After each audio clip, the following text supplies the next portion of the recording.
अल्लाह ही अल्लाह किया करो, दुख न किसी को दिया करो, जो दुनिया का मालिक है नाम उसी का लिया करो। अस्सलामु अलैकुम व रहमतुल्लाहि व बरकातुहू। नाज़रीन, इस्तक़बाल है, स्वागत है आपका viral news live studio Jalgaon Maharashtra India में। मैं आपका मेज़बान मुफ्ती मोहम्मद हारून नदवी। आइए प्यारे मुल्क भारत की बहुत ही ख़ास बड़ी 10 अहम ख़बरों पर नज़र डालते हैं। लेकिन सबसे पहले मैं अपील करूँगा कि जो साथी नए हैं और अभी तक इस बेबाक सच्चे चैनल से जुड़े नहीं हैं, अगर आप चाहते हो कि आपको मुल्क भारत और पूरी दुनिया की सही और सच्ची खबरें देखने और सुनने को मिले तो फिर आप इस चैनल से जुड़ जाइए, सब्सक्राइब कर लीजिए। और हाँ नाज़रीन, हमारा ये एक प्राइवेट चैनल है और चैनल चलाने के लिए पूरी एक टीम काम करती है। इसलिए हम आपसे अपील करते हैं कि अगर आप चाहते हो कि ऐसे सच्चे बेबाक चैनल जो जुल्म और जालिमों के ख़िलाफ़ बोल रहे हैं, अगर आप चाहते हो कि ऐसे चैनल बाकी रहे तो आप ऐसे चैनलों की फाइनेंशियल हेल्प ज़रूर कीजिए। आइए, इस वक्त पहली बड़ी ख़बर मेरी निगाहों के सामने आ रही है राजस्थान से, जयपुर से। जी हाँ, आप जानते हैं कि कुछ सालों पहले राजस्थान में पहलू खान नामी एक शख्स की बड़ी बेदर्दी से मॉब लिंचिंग की गई थी। मुल्क के भगवा आतंकवादियों ने पहलू खान को जिस अंदाज में मारा था, उस वक्त भी हमने सारी खबरें आप तक पहुंचाई थी। खैर, आइए अभी एक उम्मीद की नई किरण, एक अच्छी खबर सामने आ रही है कि पहलू खान मॉब लिंचिंग केस में इंसाफ के कुछ आसार, कुछ उम्मीदें, कुछ उम्मीद की नई किरणें नज़र आ रही है। राजस्थान हाई कोर्ट ने निचली अदालत से बरी किए गए मुल्ज़िमीन के खिलाफ वारंट जारी कर दिया। पहलू खान का उस वक़्त मुबैना गौरक्षकों की भीड़ ने पीट पीट कर कत्ल कर दिया था जब वो अपनी गाड़ी में गायों को लेकर जा रहा था। राजस्थान हाई कोर्ट के जस्टिस पहलू खान के बेटों इरशाद और आरिफ की अर्जी को कबूल करते हुए जमानती वारंट जारी किया है। साथ ही अदालत ने पहलू खान के बेटों की अर्जी को राजस्थान हुकूमत की उस अपील के साथ भी जोड़ दिया जिसमें इस मामले में अलवर कोर्ट के हुक्म को चैलेंज पेश किया गया है। तो खैर, यह खबर आने के बाद ऐसा लग रहा है कि इंसाफ कहीं ना कहीं अभी जिंदा है। उम्मीद की नई करने पहलू खान मॉब लिंचिंग केस में इंसाफ के आसार नजर आ रहे हैं और निचली अदालत से जिन आतंकवादियों को बरी कर दिया गया था उनके खिलाफ वारंट जारी कर दिया गया। नाज़रीन, इस वक्त बड़ी खबर आ रही है किसानों को लेकर। जी हाँ, आप जानते हैं कि करनाल में किस तरीके से किसानों पर लाठी चार्ज किया गया था और किस तरीके से उन पर जुल्म और सितम ढाया गया था। वैसे तो आप देख रहे हैं कि पूरा 1 साल हो गया, मगर ये बेशरम बेगैरत हुकूमत किसानों से बात करने को तैयार नहीं है। मगर आपको बता दूं कि जिस तरीके से करनाल में मामला पेश आया था किसानों पर जुल्म और सितम का, तो अब किसानों ने करनाल में डेरा जमा दिया। स्क्रीन पर आप तस्वीर देखें किस तरीके से किसानों ने डेरा जमा दिया है। आयुष सन्ना को मुअत्तल करने का मुतालबा किसान कर रहे हैं। हालांकि मुजाहिरीन पर पानी की बौछार की गई है। किसान दिल्ली बॉर्डर की तरह यहाँ भी मोर्चा लगाने की तैयारी कर रहे हैं। उन्होंने इसके लिए टेंट मंगवाना भी शुरू कर दिया है। पुलिस ने काफ़ी मुस्तैदी दिखाई, लेकिन उनके बढ़ते कदमों को रोकने में पुलिस नाकाम रही। वहीं पर मैं आपको बताऊं कि किसानों की जानिब से, किसान तहरीक की जानिब से जो सुप्रीम कोर्ट में 3 काले अंग्रेज़ी कानून के ख़िलाफ़ जो किसानों ने सुप्रीम कोर्ट में पिटीशन दाखिल की है, या जो भी कमेटी तश्कील दी गई थी, उस रिपोर्ट को आम करने के लिए CJI यानी सुप्रीम कोर्ट को बाकायदा किसान तहरीक ने ख़त लिखा है और मुतालबा किया है कि रिपोर्ट को आम किया जाए। और किसानों को लेकर ही एक बड़ी खबर आ रही है कि 9 महीने से आप जानते हैं कि सिंघू बॉर्डर पर किसान बैठे हुए हैं। अब कुछ लोगों ने सुप्रीम कोर्ट में अर्जी दाखिल की थी कि सिंघू बॉर्डर को खोला जाए, यानी गोया कि किसानों को उठाया जाए।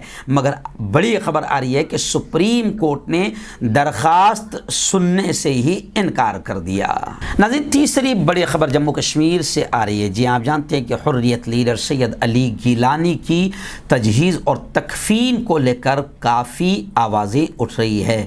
महबूबा मुफ्ती का भी गुज़िश्ता कल मैंने आपको बयान सुनाया था और कश्मीर में काफ़ी काफ़ी माहौल ख़राब है सैयद अली गिलानी की तजहीज़ और तकफीन को लेकर। लेकिन अब जम्मू कश्मीर पुलिस ने सैयद अली गिलानी की तजहीज़ और तकफीन का एक वीडियो जारी करते हुए ये बताने की कोशिश की है कि हमने शरई तकाज़ों का मुकम्मल तौर पर एहतराम के साथ सैयद अली गिलानी को दफन किया है। पुलिस की जानिब से बाकायदा तजहीज़ और तकफीन का एक वीडियो भी जारी किया गया। वहीं पर दूसरी बड़ी खबर श्रीनगर की आ रही है कि श्रीनगर के खानियार इलाके में भयानक आग लगी, जिसमें एक रिहायशी मकान, कई दुकानों के साथ साथ एक मस्जिद को भी नुकसान पहुंचने की खबरें आ रही है। नाज़रीन, रियासत महाराष्ट्र की एक बड़ी खबर इस वक्त ये भी आ रही है कि जिस तरीके से पिछले कुछ हफ्तों पहले इलाक़े कोकन में जो सैलाब की तबाही और बारिश का कहर हमने सब ने देखा, जमीयत उलमा ने करोड़ों रुपये वहाँ पर अल्लाह के बंदों की ज़ात और धर्म देखे बगैर सेवा की, मदद की। इस वक्त भी बड़ी खबर आ रही है कि इलाक़े कोकन के मुरुड़ तहसील में बादल फटने से गुज़िश्ता कल भी मौसलाधार बारिश हुई।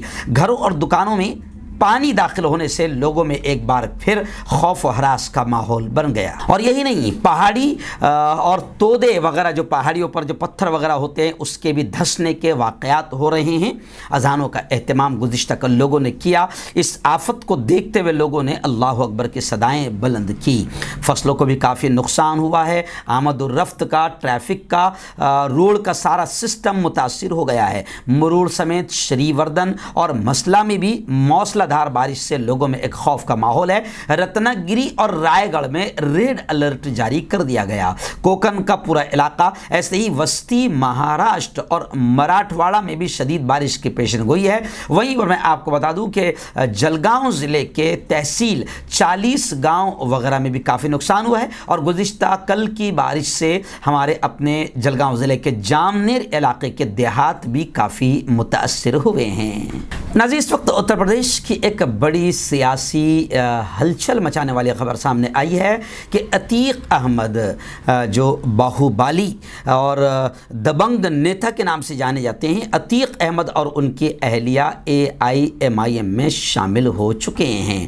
असदुद्दीन ओवैसी ने इस मौके पर यह कहा है कि कौन नहीं चाहता कि मुसलमान आगे बढ़ें। असदुद्दीन ओवैसी की मौजूदगी में साबिक रुकने पार्लियामेंट अतीक अहमद और उनकी अहलिया ने AIMIM पार्टी में शमूलियत इख्तियार कर ली। AIMIM बिहार के बाद अब उत्तर प्रदेश में भी अपनी ताकत दिखाने के लिए तैयार है। पार्टी सरबराह असदुद्दीन ओवैसी 3 रोज़ा दौरे पर उत्तर प्रदेश पहुंचे हैं और इस दौरान वो कई अजला का दौरा भी करेंगे। मंगल के रोज़ साबिक रुकने पार्लियामेंट अतीक अहमद और उनकी बीवी शाइस्ता परवीन ओवैसी की मौजूदगी में AIMIM में शामिल हो गए। नाज़रीन, आइए इस वक्त एक बड़ी खबर आ रही है। जी हाँ, मैं आपको बता दूं कि उत्तर प्रदेश असम्बली में भी अब नमाज के लिए अलहदा कमरा देने का या बनाने का या एक मुतय्यन करने का मुतालबा समाजवादी पार्टी के रुकन असम्बली इरफान सोलंकी ने स्पीकर को ख़त लिख कर किया है। मैं आपको बता दूं कि अभी गुज़िश्ता कल अबू आसिम आज़मी साहब जो समाजवादी पार्टी महाराष्ट्र के ज़िम्मेदार भी है, उनका भी एक वीडियो सामने आया है। उन्होंने कहा है कि जब हम दिल्ली जाते थे तो उस वक़्त भी हम वहाँ नमाज अदा करते थे और झारखंड में बाकायदा नमाज के लिए एक कमरे का एहतमाम किया गया है। तो ये अच्छी बात है क्योंकि ये मेरा देश, मेरा प्यारा मुल्क जो है मजहबी देश है और सबका ख्याल यहाँ पर रखा जाता आ रहा है। तो अभी भी अगर कोई नमाज के लिए, क्योंकि नमाज एक मुसलमान के लिए ज़रूरी है, फ़र्ज़ है, बग़ैर नमाज के वो अगर वो नमाज छोड़ दे तो मुसलमान नहीं रह सकता। तो अगर जैसे असम्बली चलती है तो ज़ोहर का वक्त आ गया, असर का वक्त आ गया, मगरिब का वक्त आ गया, तो 5 मिनट के लिए अगर वो नमाज़ पढ़ने के लिए बाहर कहीं जाएंगे तो जाहिर बात है कि मुश्किल मसला पेश आएगा और मुसलमान बग़ैर नमाज के नहीं रह सकता। एक ये धार्मिक उस पर फ़र्ज़ है। तो अब समाजवादी पार्टी के रुकने असम्बली इरफान सोलंकी की आवाज़ उठाने के बाद जाहिर बात है कि कोई तो मुद्दा चाहिए। तो बीजेपी के पेट में काफ़ी तकलीफ़ हो रही है। झारखंड में इजाज़त मिल चुकी है और असम्बली में या किसी जगह पर नमाज के लिए बाकायदा एक कमरा खास किया गया है, तो ऐसे ही उत्तर प्रदेश में भी अब नमाज के लिए असम्बली में, यूपी असम्बली में एक अलहदा कमरे का मुतालबा किया गया और स्पीकर को ख़त लिखा गया। तो अब इस पर भी एक नई सियासत शुरू हो गई है और अभी तो फ़िलहाल उत्तर प्रदेश को ऐसे मुद्दे ही चाहिए। तो हम भी ये कहेंगे कि ये हमारा धार्मिक देश है और हर एक को अपने मज़हब पर अमल करने की आज़ादी है। तो अगर किसी के लिए कोई चीज़ धार्मिक एतबार से फ़र्ज़ है, ज़रूरी है, तो उसको इजाज़त मिलनी चाहिए, वो चाहे वो किसी भी धर्म का हो। और अक्सर ये देखा गया है कि अक्सर जितने भी मुस्लिम अरकान असम्बली है, विधायक है या मेंबरान पार्लियामेंट है, उनको असम्बली छोड़कर कई बार नमाज़ पढ़ने के लिए बाहर जाना पड़ता है। तो जाहिर बात है कि जो असल मुद्दे हैं वो रह जाते हैं। तो इसलिए अब लोग कह रहे हैं कि एक अलग से अगर जगह तय कर दी जाए तो कोई प्रॉब्लम नहीं, इसमें किसी का कोई नुकसान है, मगर गंदे लोगों को सिर्फ मौका चाहिए गंदी सियासत करने का। नाज़रीन, इस वक्त बड़ी खबर आ रही है मुंबई से। हमारे रिपोर्टर जमीयत उलमा से मुफ्ती अबू अयूब ने बताया, आप जानते हैं कि जमीयत उलमा अरशद मदनी की टीम बड़े पैमाने पर कोल्हापुर, मीरठ, सांगली, सतारा और ख़ास तौर से इलाक़े कोकन, जहां पिछले महीने में सैलाब से काफ़ी तबाही मची, इस वक्त वहां पर जमीयत उलमा अरशद मदनी बड़े पैमाने पर काम कर रही है। तो अभी खबर वहां से आई है, मौलाना हलीमुल्लाह कासमी ने, जो जनरल सेक्रेटरी महाराष्ट्र अरशद मदनी जमीयत के, उन्होंने कहा है कि पहले मरहले में महाड़ में 59 घर और चिपलून में, यानी इलाके कोकन, महाड़ और चिपलून में 32 मकानात की तामीर और मरम्मत का काम शुरू किया जा रहा है। महाड़ में 20 लाख और चिपलून में 22 लाख रुपए नकद अइम्मा व उलमाए किराम और दीगर मुतअस्सरीन में तकसीम भी किए गए। जी हाँ, इसी तरीके से जमीयत उलमा अरशद मदनी ने लाखों रुपये इलाके के हिंदू भाइयों में भी वहाँ पर तकसीम किया। और एक और ख़बर जमीयत उलमा ही से मुताल्लिक़ आ रही है। आप जानते हैं कि जमीयत उलमा बेकसूरों की रिहाई के लिए करोड़ों रुपये खर्च करती है। गेटवे ऑफ इंडिया बम धमाका मामले को लेकर गुज़िश्ता कल मैंने खबर बताई थी कि 7 सितंबर को समाअत होगी, लेकिन गुलजार आज़मी साहब, जो जमीयत के लीगल सेल के चीफ इंचार्ज है, उन्होंने बताया है कि गेटवे ऑफ इंडिया बम धमाका मामले में वक्त की कमी की वजह से सुप्रीम कोर्ट ऑफ इंडिया में गुज़िश्ता कल समाअत नहीं हो सकी, सुनवाई नहीं हो सकी, अगले चंद अय्याम में समाअत हो सकती है। आइए नाज़रीन, बड़ी खबर इस वक्त कोरोना की तीसरी लहर को लेकर आ रही है। जी हाँ, 2 लहरें तो ख़त्म हो गई और अब तीसरी लहर की खबरें आ रही है कि वो महाराष्ट्र में पहुंच गई है। महाराष्ट्र के नागपुर में तीसरी लहर पहुंच गई है। वजीर नितिन राउत ने कहा कि जल्द होगा पाबंदियों का ऐलान। वहीं पर मुंबई से भी खबरें आ रही है कि कोरोना मरीजों में मुंबई में भी इजाफा देखा जा रहा है। मुंबई में भी दोबारा लॉकडाउन हो सकता है। मुंबई में मुमकिना तीसरी लहर के खतरे पर गौर करते हुए लॉकडाउन का कवी इम्कान है। वहीं पर मैं आपको बताऊं कि बड़ी खबर तीसरी लहर को लेकर ये भी आ रही है। मुल्क के मुमताज़ माहिर वायरस डॉक्टर गंगदीप ने दावा किया है कि तीसरी लहर के दौरान किसी भी नई वेरिएंट्स का खतरा नहीं है, लेकिन महाराष्ट्र में, नागपुर में, मुंबई में तीसरी लहर आ चुकी है। तो मुझे ये भी याद आ रहा है कि अब ये भी हम कहने पर मजबूर हो गए कि शायद उत्तर प्रदेश में अभी तीसरी लहर नहीं आएगी, क्योंकि वहाँ पर इलेक्शन है और जहाँ इलेक्शन होता है खुद मोदी जी वहाँ पर पहुँचते, अमित शाह वहाँ पर पहुँचते और ख़ुद वहाँ पर योगी जी मौजूद है। बंगाल में इलेक्शन था, वहाँ पर कोई कोरोना नहीं था। जहाँ जहाँ इलेक्शन है, कोरोना इलेक्शन से बहुत डरता है और बड़े बड़े नेताओं से बहुत डरता है। तो मुझे ऐसा लग रहा है कि महाराष्ट्र में आ गई, लेकिन शायद उत्तर प्रदेश में नहीं आएगी, क्योंकि जल्दी ही वहाँ पर इलेक्शन होने वाला है।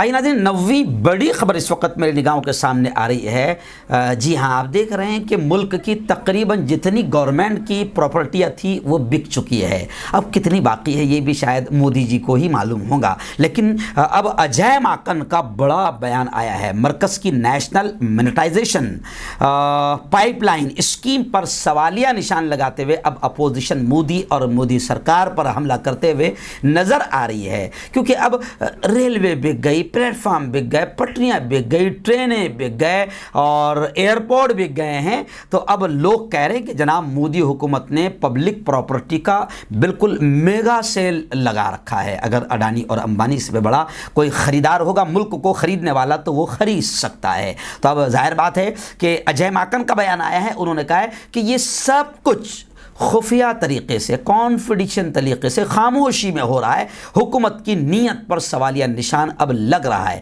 लेकिन आम जनता को इसलिए पता नहीं चल रहा है कि गोद में बैठी हुई रखेल मीडिया, जिसे गोदी मीडिया कहा जाता है, वो इन तमाम चीज़ों को जनता को नहीं दिखा रही है। इसलिए अजय माकन ने कहा है कि ये सब कुछ खुफिया तरीके से हो रहा है। और अब लोग ये भी कह रहे हैं कि अगर ज़्यादा आम हो जाएगा, चर्चा हो जाएगा, तो फिर तीसरी लहर को बड़ी ज़ोर शोर से ला दिया जाएगा ताकि ध्यान पूरा उसी तरफ चला जाए। लेकिन इतना तो है कि धीरे धीरे आप भी बिक सकते हैं। आइए नाज़रीन, आखिरी बड़ी खबर इस वक्त मेरे निगाहों के सामने आ रही है मुंबई से। जी हाँ, आप जानते हैं कि रज़ा एकेडमी और उलमाए अहले सुन्नत की जानिब से एक कोशिश की जा रही है, प्रकाश अंबेडकर वगैरह ऐसे तमाम लोगों को साथ लेकर के प्यारे आका मोहम्मद सल्लल्लाहु अलैहि वसल्लम का जिस तरीके से कभी मुल्क के हिंदुत्व आतंकवादी शैतानों की तरफ से बेइज्जती की जाती है, तौहीन की जाती है, और फिर मुल्क में मुसलमान जज्बाती होकर गलत कदम उठाता है और फिर मुसलमानों को ही मारा जाता है, पीटा जाता है, जेल के सलाखों में ठूंसा जाता है। लेकिन मुल्क में एक आतंकवादी टोला है जो प्यारे आका सल्लल्लाहु अलैहि वसल्लम की शान में तौहीन करके मुल्क के माहौल और अमन को ख़राब करने की कोशिशें करता है। इसलिए कोशिश की जा रही है कि तहफ़्फ़ुज़े नामूसे रिसालत बिल पास किया जाए, ताकि अगर कोई भी प्यारे नबी के शान में गुस्ताखी करे तो उस पर सख्त कार्रवाई हो। खैर, अभी एक खबर और आ रही है, अलहाज सईद नूरी साहब रज़ा एकेडमी का एक बयान आया है कि हम नबी करीम सल्लल्लाहु अलैहि वसल्लम के शान में गुस्ताखी किसी भी हाल में बर्दाश्त नहीं करेंगे। वहीं पर उलमाए अहले सुन्नत ने यह भी ऐलान किया है कि फितने कादियानियत को हम मुल्क में पनपने नहीं देंगे। और आप जानते हैं कि फितने कादियानियत को सबसे बड़ा अहम पहलू जो लेकर चलते हैं, वो कहते हैं कि नबूवत ख़त्म नहीं हुई है, जबकि उलमाए अहले सुन्नत का हमारा अक़ीदा है कि हमारे नबी मोहम्मद सल्लल्लाहु अलैहि वसल्लम आखिरी नबी है, ख़ातमुन नबीन है। आपके बाद अब कोई नबी क़यामत तक नहीं आएगा। इसलिए फितने कादियानियत को भी मुल्क में पनपने नहीं दिया जाना चाहिए।